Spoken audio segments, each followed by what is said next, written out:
Young tiger NTR కథానాయకుడిగా కొరటాల శివ దర్శకత్వంలో వచ్చిన లేటెస్ట్ చిత్రం దేవరా. 6 ఏళ్ల తర్వాత ఎన్టీఆర్ సోలో హీరోగా రావడంతో అటు ఫ్యాన్స్ తో పాటు మూవీ లవర్స్ అంతా కూడా ఈ సినిమా పైన భారీ అంచనాలు పెట్టుకున్న సంగతి అందరికీ తెలిసిందే.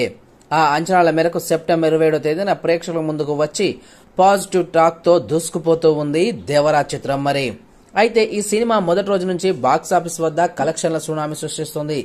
ఏ ముహూర్తాన దేవర నామ సంవత్సరం అన్నారో అదే రీతిలో దేవర నామస్మరణ వినిపిస్తూ దేవర నామ సంవత్సరంగానే కనిపిస్తూ ఉంది ఎక్కడ చూసినా కానీ థియేటర్ల వద్ద. ఇక జూనియర్ ఎన్టీఆర్ నోట ఆ మాట ఎలా వచ్చిందో అదే రీతిలో కలెక్షన్ల సునామీ సృష్టించుకుంటూ పోతూ ఉంది. అయితే వరల్డ్ వైడ్ గా ఫస్ట్ రోజే 172 కోట్లను కొల్లగొట్టిన ఈ యొక్క దేవర చిత్రం బాక్స్ ఆఫీస్ ని షేక్ చేసింది. అయితే రెండో రోజు కూడా అదే జోరును చూపించింది. రెండో రోజు ఏకంగా 71 కోట్ల వసూళ్లను రాబట్టింది. దీంతో 2 రోజుల్లోనే 243 కోట్ల వసూళ్లను సాధించింది.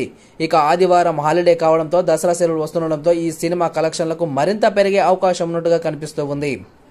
ఇక ఈ చిత్రంలో ఎన్టీఆర్ సరసన జాన్వీ కపూర్ గారు హీరో నటించగా సైఫ్ అలీ ఖాన్ గారు విలన్ గా నటించారు. నందమూరి కళ్యాణ్ రామ్ సమర్పించగా మిక్కిలినేని సుధాకర్ హరికృష్ణ కే సంయుక్తంగా నిర్మించారు ఈ చిత్రాన్ని.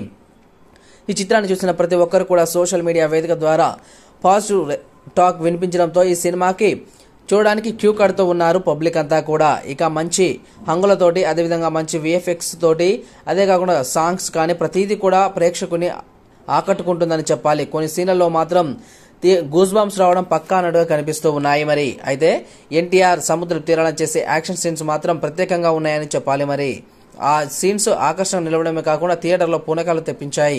అయితే ఈ మేరకు ఈ యొక్క సినిమాను వీక్షించిన కె రాఘవేంద్రరావు గారు సైతం కూడా ఈ సినిమా చాలా అద్భుతంగా ఉంది అని, ఎన్టీఆర్ నటన చాలా ఆకట్టుకుంటుందని సందర్భంగా చెప్పడం జరిగింది. నందమూరి జూనియర్ ఎన్టీఆర్ గారు నటన పరంగా కానీ అతని యొక్క డైలాగ్ డెలివరీ కానీ యాక్షన్ సీన్స్ కానీ ప్రతిదీ కూడా అభిమాని ఆకట్టుకునేలా ఉన్నాయని, నందమూరి జూనియర్ ఎన్టీఆర్ ఏ ముహూర్తాన తన కాలర్ ఎగరేసుకునే సినిమాలు చేస్తున్నారో అదే రీతిలో ఈ సినిమా కూడా ఉందని సందర్భంగా రాఘవేంద్రరావు గారు మాట్లాడిన మాటలు ఇప్పుడు సోషల్ మీడియాలో ట్రెండింగ్